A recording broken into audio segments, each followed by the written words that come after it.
उबाटा गटाचा प्रवक्ता संजय राऊत हा नेहमी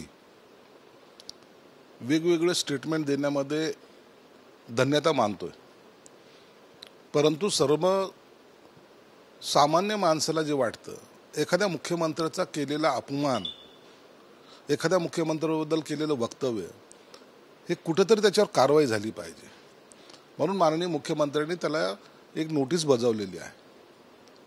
निवडणुकीमध्ये पैसे वाटणे, 1000 कोटीचं असं करणे, 25 कोटी प्रत्येकी वाटणे, असे जे काही आरोप बिनबुडाचे केलेले आहेत त्याच्यावर निश्चित ही कारवाई झाली पाहिजे।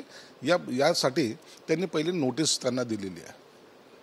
कायद्याचा धाक नसलेले हे लोक अशा पद्धतीने बेतालपणे जे काही वक्तव्य करतात ते सर्वसामान्य माणसाला आवडतही नाहीत आणि अशा वक्तव्यामुळे ज्या राजकारणी लोकांकडे पाहण्याचा दृष्टिकोन सुद्धा माणसाचा बदलतो, म्हणून यांच्यावर एक जाणीवपूर्वक यांना ही नोटीस देण्यात आलेली आहे। जर 3 दिवसात माफी मागितली नाही तर पुढील कारवाईला त्याला समोर जावं लागेल। ओएसिस फर्टिलिटीच्या तज्ञांनी IVF उपचार पद्धतीद्वारे 1 लाखांहून अधिक जोडप्यांना मातृत्व प्राप्तीचा आनंद दिला आहे।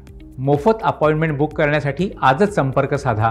अजितदादा पुण्याचे पालकमंत्री जरी असले तर त्यांनी त्यांची भूमिका स्पष्ट केली होती आणि त्या पद्धतीने तपास चालू आहे। एखाद्या राजकीय पक्षाच्या एवढ्या मोठ्या नेत्याला जर काही असे प्रकरण दाबण्याचा जर प्रयत्न केला तर एवढी त्याला अवघड गोष्ट नाही आहे, परंतु त्या भूमिकेत कधीच अजितदादा नव्हते आणि म्हणून दामानी यांनी जो केलेला आरोप आहे, आता ह्या काही लोक असे आहेत आपल्या याच्यामध्ये महाराष्ट्राच्या राजकारणामध्ये की त्यांना उठछूट बेछूटपणे आरोप करण्याची सवय लागलेली, काही आरोप करायचे। आता नार्को टेस्टचा ह्या केसचा काय संबंध आला आहे? म्हणून अनिल पाटलांनी असेल की त्यांच्या राष्ट्रवादीच्या प्रवक्त्यांनी केलेले जे काही स्टेटमेंट असतील त्यांना खरं तर दिलेलं त्यांनी उत्तर आहे।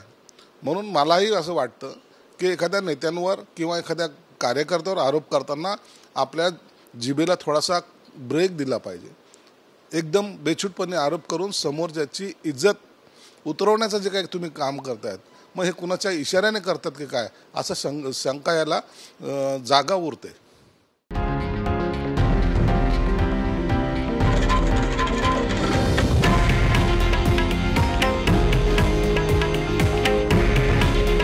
हे आहे देशातील नंबर 1 न्यूज नेटवर्क आणि आपण पाहत आहात TV9 मराठी।